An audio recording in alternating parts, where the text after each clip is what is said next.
We're back with another reflection of the Daily Vedantic in our Gita series. We're nearing the end. The first 10 episodes are on the major themes that are often discussed. These latter 10 are on, is latter 10 the word since I haven't done the 9th or the 10th yet? We don't know. We'll find out together. We'll ask ChatGPT after this. And today's reflection is on no otherness. It is said that within the Gita, if you can understand one verse, you are instantly enlightened.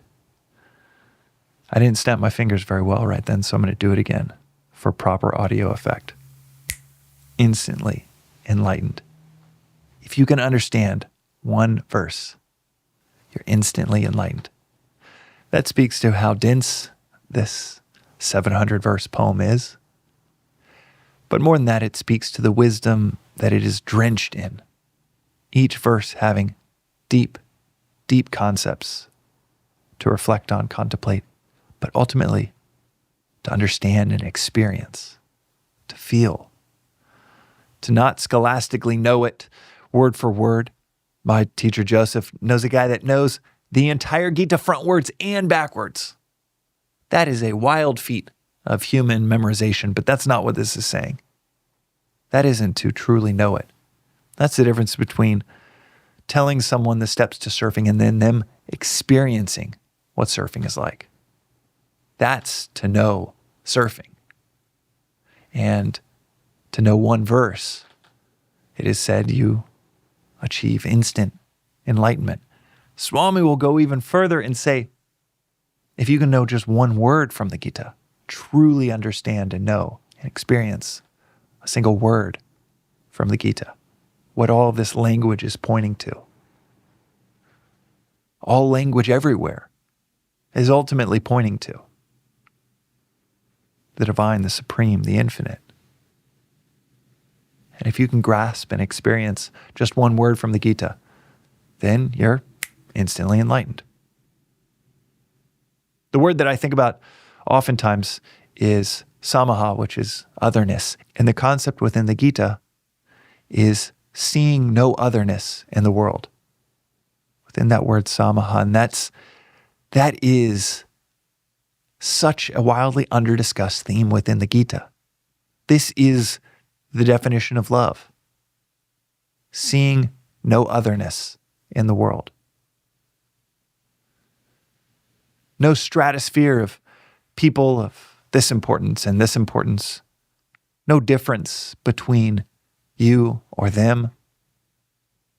You, the world. You, your dog. Seeing no otherness. That is not only enlightenment, that's the method to reach enlightenment. Swami will often talk about the need for us to have ever-increasing rings of identification.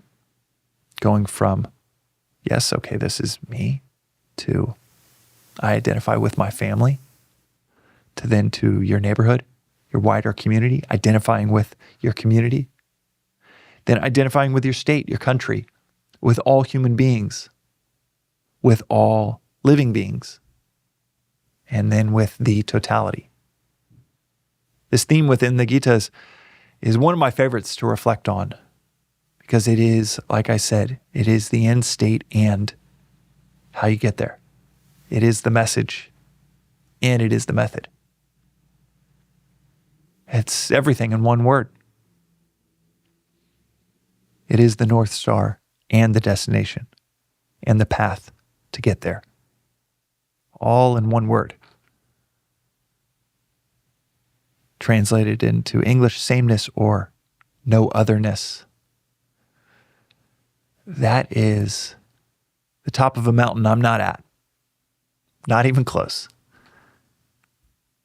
But that theme within the Gita, that definition of love, that ultimate state of no otherness, is such a beautiful encapsulation of what the entire battle on that battlefield is all about.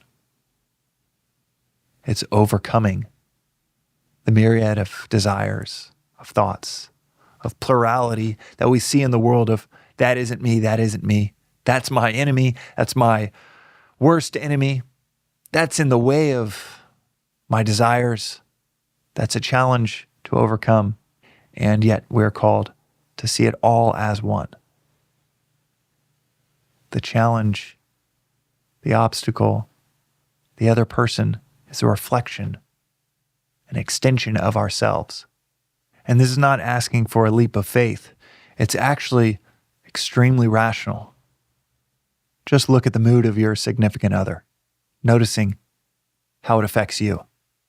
Noticing that if you affect their mood, you put them in that terrible mood, you put them in a great mood, how much you feel it, just like it would affect you if your hand hurt. They are an extension of you. In fact, I think it was shown in 2016 that moods are as contagious as colds. So when we use our power of reason, recognize and observe that, the people around me, they are an extension of my mood. I catch their bad mood. I catch their good mood. And you have an influence on which one it is. That is the beginning of that ever-increasing expansion of identification. You don't need to jump to union with all living beings. It's just starting with seeing a little less otherness. Seeing that connection with your spouse, your coworkers, your friends. Starting there. And questioning, do I end where my body ends? Or is there something to this concept, this recognition, that maybe bliss is on the other side of seeing less and less otherness in the world around me, and more identification? Said another way, more love. That is today's reflection on the Daily Vedantic. We'll see you next time. Thanks for listening to the Daily Vedantic. This reflection is part of a free repeating 2-year course in Advaita Vedanta. Rooted in the timeless wisdom of the Upanishads, arguably the oldest philosophical texts on earth, you can begin with episode 1, which gives the 15-minute overview of the whole philosophy of Vedanta, or you can join the journey with any episode at any point. But the critical aspect of this course, of understanding and mastering anything, is to study and reflect, even for 10 to 15 minutes on the timeless each day, preferably at the start of your day. As is said in this philosophy, reflection is 100,000 times as powerful as listening. So listen, journal, sit with, discuss these concepts, or ask questions at thedailyvedantic.com with our AI-powered chatbot, informed by about 700 episodes here, as regularly as one can, if you want to see clarity and peace almost effortlessly unfold in your daily life. And if it doesn't result in a near immediate increase in clarity and peace, then toss aside and feel free to never listen again. One of the things that you might notice is after 7 or 8 days in a row, this doesn't feel like a discipline. This feels like a visit with a best friend, to dive into the timeless with daily reflection. Within a few days, it becomes one of your favorite parts of the day. You can also find out more, including news about in-person events in Los Angeles and beyond, at the Daily Vedantic on Instagram, or through our weekly newsletter at thedailyvedantic.com. Additionally, check out the links in our show notes for more resources like the books that are mentioned most frequently in the episodes, including Vedanta Treatise, perhaps the simplest and most straightforward read on this philosophy I've ever come across. Until next time, and from the entire team that works on the Daily Vedantic project, thanks for listening.